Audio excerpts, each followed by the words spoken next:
Stoichiometry, phase 2, lab reactions. So we're going to go back to your reaction between the silver nitrate and the copper wire. And so I went ahead and I'm giving you the reaction already laid out, balanced. And we're going to use this to help our understanding on how to do stoichiometry. Okay, so this is your balanced reaction for your copper and silver nitrate lab.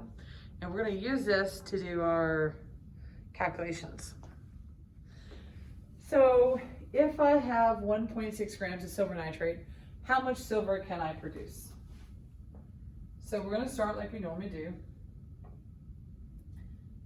And we have the 1.6 grams of silver nitrate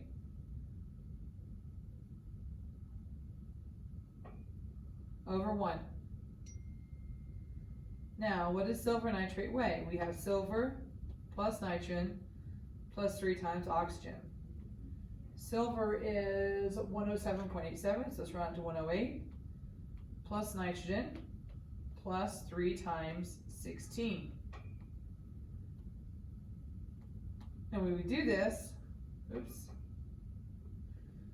we get 170 grams per mole for silver nitrate.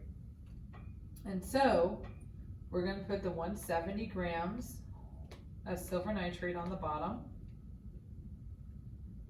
and the 1 mole of silver nitrate on top. And so that step's the same as what we've been working on.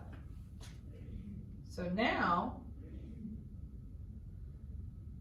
I'm going to go to my balanced equation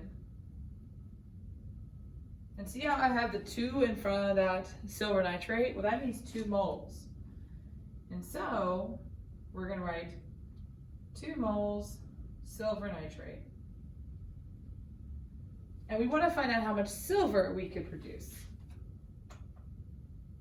So there's my silver. And so I'm going to put in 2 moles Ag.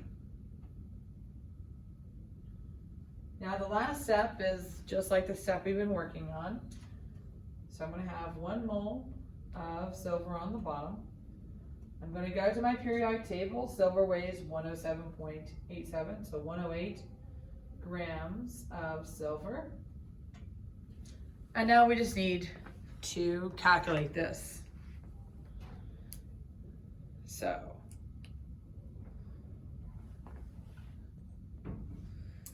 we have 1.6 times 2 times 108, that product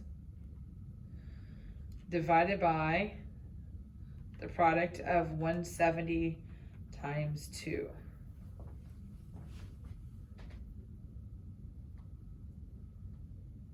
And so we get 1.02. Since I only gave you 1 decimal place, you should only give me 1 back.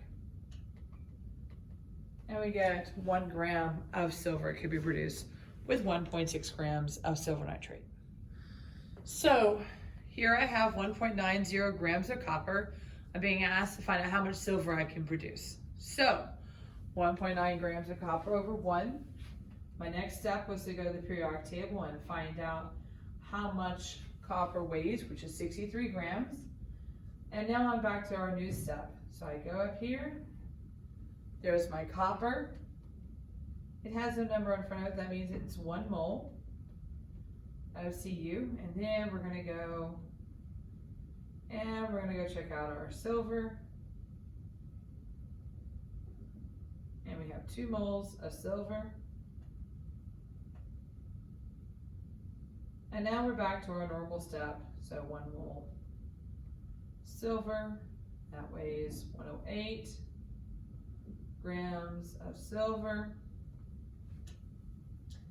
And let's do our math work. 1.90 times 2 times 108 divided by 63. And we get, if everything went well, 6.51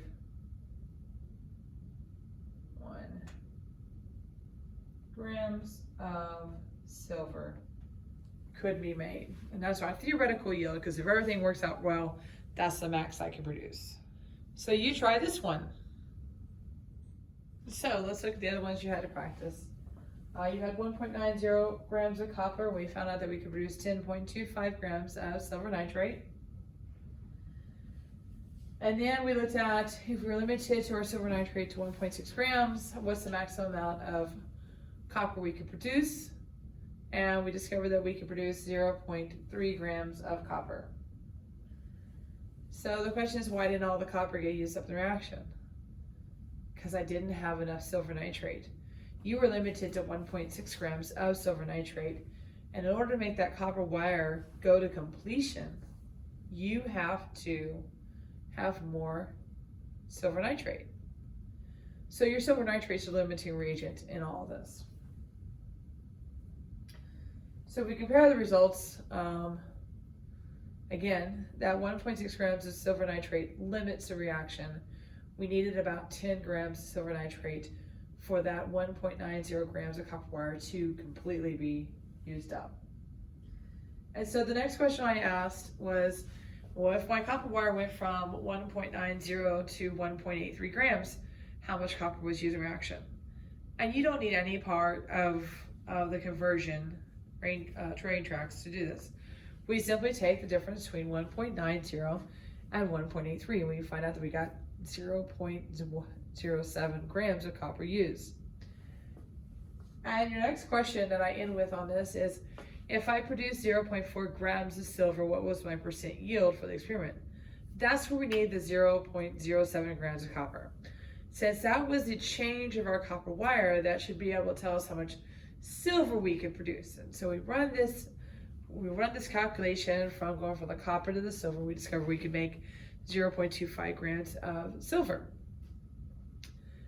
And so this data said that we produce 0.4 grams of silver. Well, that would be what we actually obtained.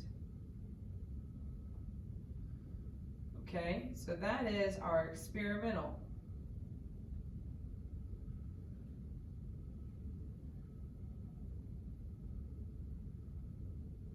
Okay, this, which I just calculated, is my theoretical.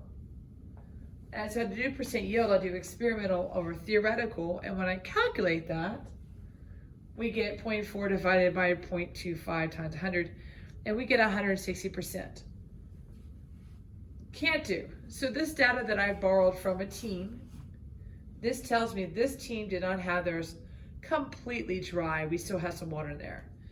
And so this one has experimental error built into it, okay?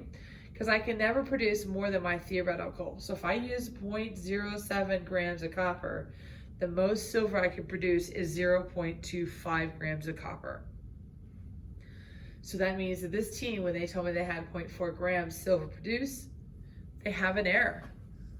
They had water, or they hadn't dried it out or something. So that's our silver nitrate and copper lab.